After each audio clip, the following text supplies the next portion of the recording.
Good afternoon, students. Welcome back. This is Dr. Anshoo Sharma. Once again, with the Indian poets who have written in English and influenced the English poetry and English literature to a great extent. Yesterday, I had finished with Arun Kolatkar's poems. Today, I am going to introduce you to another author who is a major influence over the post colonial literature. And he is a major figure to reckon with as far as Indian English is concerned. And his name is Nissim Ezekiel. Nissim Ezekiel's, we have two poems as part of our syllabus. One is The Enterprise, and the other is The Night of the Scorpion. And interestingly, the poem Enterprise is once again about,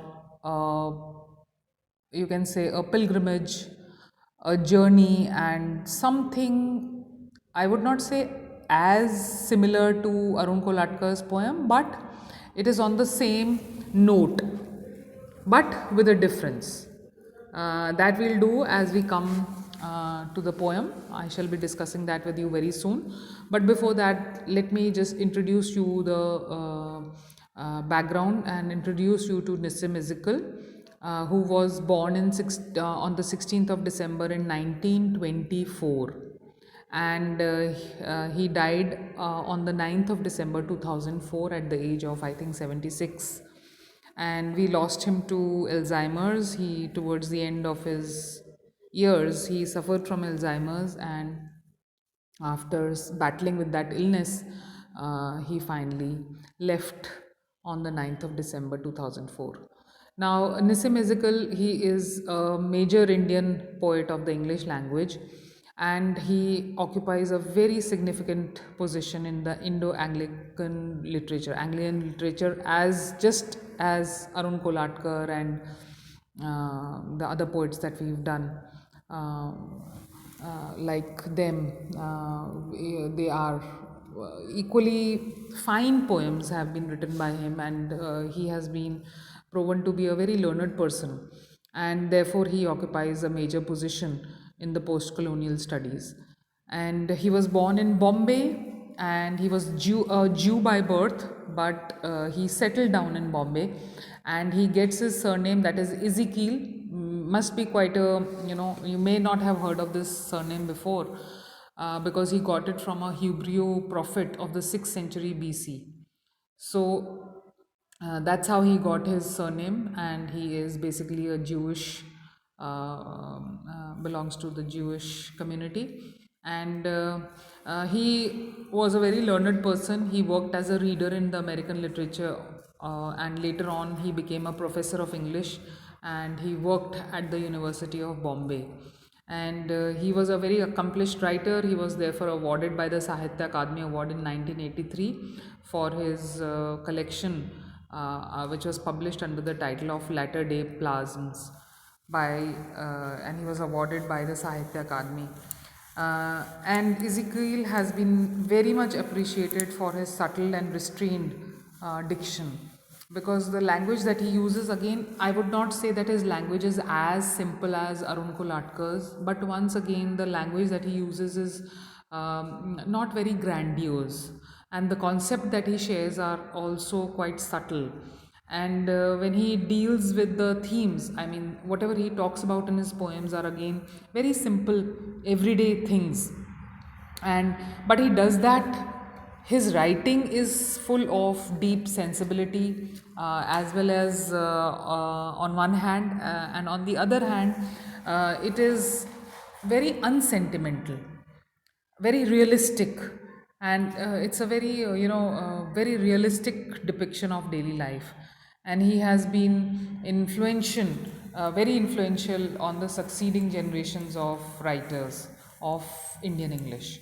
And Ezekiel enriched and he established the Indian English language poetry through his modernist innovations and techniques, which enlarged the Indian English literature, moving it beyond purely spiritual and Orientalist themes to include a wider range of concerns, interests, including family life, individual angst, and societal introspection. So he kind of, you can say, he amalgamated the past with the present, and rather you can say he moved out of the earlier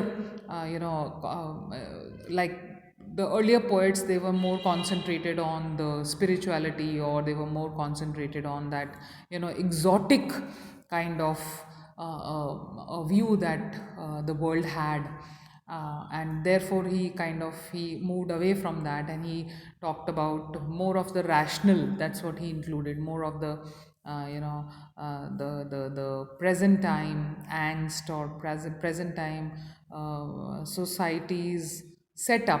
That is what he talked about in his poems.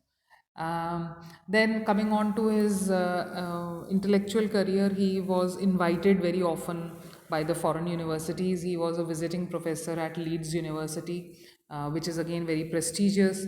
He was also invited by the US government under various different faculty programs.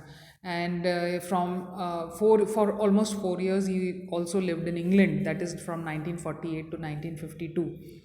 Thus, you can say he was a widely traveled professor, and he had been abroad many times, and he had wrote a number of poems, some very popular poems. He went on to give lectures, he went on to, you can say, lecture tours, and he read out his own poems at various platforms.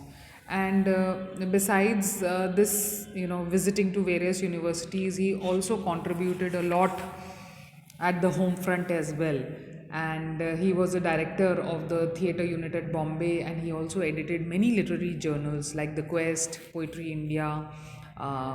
Plus, he also contributed in the Illustrated Weekly of India, which is a very well known magazine, and also at the Indian Pen, that was again based in Bombay. And his poems were published in many prestigious journals like the London Magazine, the Spectator, Encounter. Now, the Spectator is a very old English magazine, and it's really, really commendable if you can get your poems published, or your works or your essays published in this particular magazine. So that is very obvious that he was well read, he was well received, and at the same time he was quite popular also. And besides all this, he was also a member of the Lalit Kala Akademi plus the Sahitya Akademi. And I would say that, being a very good poet himself, he also had that quality that he inspired others to write equally well. So his influence is very much obvious on the other writers also.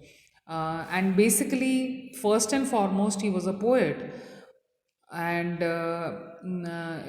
no doubt his poems had a far reach, but at the same time he was also an eminent critic. He was a dramatist, a very successful editor, and also a reviewer and a translator. I'll give you a list of his works towards the end, but overall you can say that he was a multifaceted faceted personality with his contribution in different literary genres. And as I mentioned, he towards 2004 he had he contracted this dreaded Alzheimer's, and after battling with that disease he died at the age of 79. And his major works include Time to Change, like 1952 onwards his works have been published. I have a list of them, I'll just read out a few. There's Time to Change, 60 poems, Discovery of India, The Unfinished Man, and so on and so forth. And up till 1992 he was very active. There were so many poems that had been collected. There's also one collection of poems which has been published by the OUP in 1989. He also wrote a few plays, and that was under Calcutta's Writers' Workshop in 1969. He had written 3 plays, and in 1993, under the Macmillan India, under the flagship of this publishing house in Madras, he had written another play which was titled Do Not Call It Suicide. Then his prose also, his selected prose, it was published in 1992, and he had also written an essay on Naipaul's India, which was titled as Naipaul's India and Mine. So you can see that his interests were varied, and he had, kind of covered a lot of ground as far as literature is concerned. He had also translated some of Jawaharlal's poems into Marathi. That is another of his, you can say, another feather in his cap. And the poems that are part of your syllabus are there are two poems, The Night of the Scorpion and The Enterprise. These are the two poems that are part of your syllabus, as you can see on your screens. And interestingly, The Night of the Scorpion, which is part of your syllabus, is also used as study material at the Indian and the Colombian schools. So he's quite popular that way also. And his poems uh, are, like, they are also part of boards like the NCERT or the ICSE English textbooks. So that is the kind of far reach his works have, like at the school level also, at the major boards like ICSE is a major board, though now we have CBSE, but his poems are like prescribed at the school level, and they are prescribed at the college level as well. And there's another poem of his, under the title of Background Casually. Now that's a very unusual title, but this is the poem which is considered to be one of the most defining poems of his poetic career. And Nissim Ezekiel is often considered the father of modern Indian English poetry by many critics, by many readers, by many lovers of literature. And finally, I would like to say that he was also honored with the Padam Shri Award by the President of India in 1988. And as I have mentioned earlier, that he was also awarded the Sahitya Akademi Cultural Award, that was in 1983. So this is like quite an impressive, you can say, literary record of a major Indian writer in English. And Nissim Ezekiel, many people have done a lot of research work also, and Nissim Ezekiel, many books have been published on his works. I am fortunate to know one of my colleagues, a senior colleague, has also worked on Nissim Ezekiel. His poems do make a lot of, they have a lot of impact on the readers. And his language, again, is not very difficult, though it is at a, I would say, at a different plane in comparison to the previous writers that I have taught to you or shared with you. That is Arun Kolatkar and a few more authors that I had, talked about earlier. So I hope with this short background, you would enjoy Ezekiel's poem. You have The Night of Scorpion before you, and also The Enterprise. I'll try and get a better copy of The Enterprise. Let's see. But I think I shall begin with The Enterprise tomorrow. So, till then, please take care, stay safe. I'll be beginning with the poem tomorrow. And meanwhile, just go through your notes, and if you have got the books with you, try and read a bit more on Nissim Ezekiel.